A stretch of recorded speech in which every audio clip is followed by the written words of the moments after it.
ৰাইজৰ দল বিধায়ক হ'ল এজন, য'ত নেকি ৰাইজৰ দলে কিছুদিন আগতে কৈছিলে যে গোটেই অসমত তেখেতে প্ৰায় 50খন চিটৰ কেণ্ডিডেট দিব। এতিয়া তেখেতে নিজে জিকিবৰ কাৰণে মাত্ৰ শিৱসাগৰটো লৈ কিনে তেখেতে শান্ত লৈছে। গতিকে এইবিলাক আৰু ৰাইজৰ দল ক'তনো আছে আৰু ক'তনো আপোনাৰ অসমত ৰাইজৰ দলৰ হেৰি আছে, একো নাই।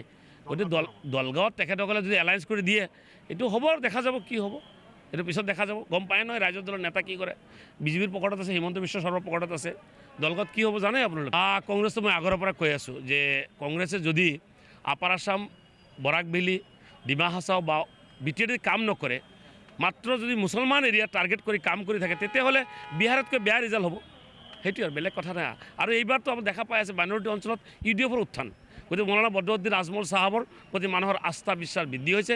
আৰু মোৰ দলগাঁও সমষ্টিৰ মোৰ উন্নয়নৰ মূল লক্ষ্য হ'ব। আৰু দলগাঁও ৰাইজে বহি আছে, দলগাঁও ৰাইজ অপেক্ষা কৰি আছে ইলেকশ্যনৰ কাৰণে যে যাতে এই যোৱাবাৰতকৈ এইবাৰ বেছি ভোটত মোক জিকাই দিব পাৰে। আলিকুলি আৰু কংগ্ৰেছৰ লগত নাই, এতিয়া আৰু সেই দিন গুচি গ'ল। এতিয়া কংগ্ৰেছৰ লগত মাত্ৰ আপোনাৰ অলপ মানে ধৰ 30% 20% আলি আছে, কুলিটো নাই। গতিকে আলিৰ মাজতে যুদ্ধ কৰি আছে। ক'ত যুদ্ধ কৰে? তেখেতসকলে বিজেপিৰ বিৰুদ্ধে কৰা নাই। কংগ্ৰেছে যুদ্ধ কৰে UDFৰ বিৰুদ্ধে, কংগ্ৰেছে যুদ্ধ কৰে ৰাইজৰ দলৰ বিৰুদ্ধে। তেখেতসকলক বিগ ব্ৰাদাৰ হিচাপে দায়িত্ব ল'ব লাগিছিলে। গোটেই আপোনাৰ মানে সৰু সুৰা দলবিলাক একলগ কৰি কিনে বিজেপিৰ বিৰুদ্ধে যুদ্ধ দিব লাগিছিলে। কিন্তু তেখেতসকলে এইটো নকৰিলে। তেখেতসকলে কি কৰে? আচলতে ইয়াতে গৌৰৱ গগৈৰ শুঁয়ে বায়ে থকা মানুহখিনি গোটেইখিনি বিজেপিৰ মানে হেৰি হিচাপে কাম কৰি আছে, ৰিম'টত কাম কৰি আছে, যাৰ কাৰণে এলায়েঞ্চটোত মানে হোৱাত বহুত খেলি মেলি হৈ আছে। আৰু কংগ্ৰেছ চাওক, কংগ্ৰেছ অসমৰ ক'তো নাই বৰ্তমানে, আছে মাইনৰিটি অঞ্চলত। মাইনৰিটি অঞ্চলত এইকাৰণে আছে বহুতে টকা পইচা দি থৈ দিছে।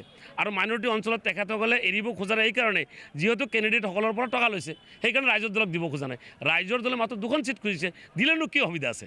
দিব লাগিছিলে। বৃহত্তৰ স্বাৰ্থত, বিজেপিক হৰোৱাৰ স্বাৰ্থত তেখেতসকলে ইউনাইটেডলি কাম কৰিবলৈ কৰা নাই, তাৰমানে টকা উঠাই থৈছে ৰখিবলৈ। গতিকে মেইন কথা সেইটোৱে। আৰে কাৰ লগত? UDFৰ লগত এলায়েঞ্চ কৰি চৰকাৰ আহি যাব। চৰকাৰটো আনিব নালাগে নহয়। বিজেপিৰ এজেণ্টবিলাক বহি আছে হেৰিৰ লগত, আপোনাৰ গৌৰৱ গগৈ ডাঙৰৰ লগত, কেনেকৈ আহিব? এইবাৰ UDF, কংগ্ৰেছ, আগ্ৰামা আৰু ৰাইজৰ দল মিলিলে কংগ্ৰেছ চৰকাৰ হ'ব। এটা সম্মিলিত চৰকাৰ হ'ব। এটা বিজেপি হাৰি যাব।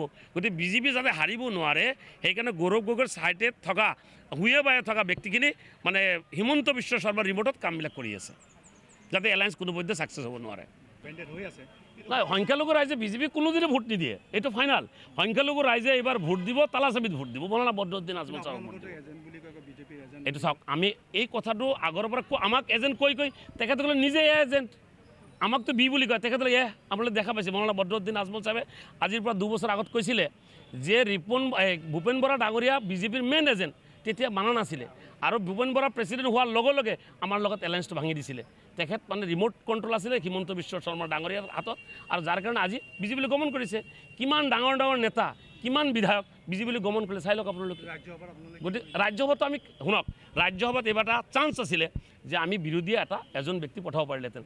আমাৰ দলে প্ৰত্যেক বছৰে, প্ৰত্যেক 5 বছৰ 6 বছৰ মূৰে মূৰে আপোনাৰ 3টা টাৰ্মছত মনমোহন সিঙক ভোট দিছিলে, ৰাণী নৰহক ভোট দিছিলে। যোৱা টাৰ্মছত আমি অজিত ভূঞাক ভোট দিছিলোঁ। এইবাৰ মৌলানা বদৰুদ্দিন আজমল চাহাবে বিচাৰিছিলে যিহেতুকে আপোনালোকে কেণ্ডিডেট নিদিয়ে মোক ছাপোৰ্ট কৰক, বাকী ভোট মই ক'ৰ পৰা আনিম। কিন্তু কংগ্ৰেছে ছাপোৰ্ট নকৰিলে। কংগ্ৰেছে এইটো বিজেপি কোৱা খবৰ দি দিলে। আমি কেণ্ডিডেট থিয় কৰাইছিলোঁ মৌলানা বদৰুদ্দিন আজমল চাহাবক, আমি বিচাৰিছোঁ আপোনালোকে ছাপোৰ্ট নকৰিলে তেখেতসকলে।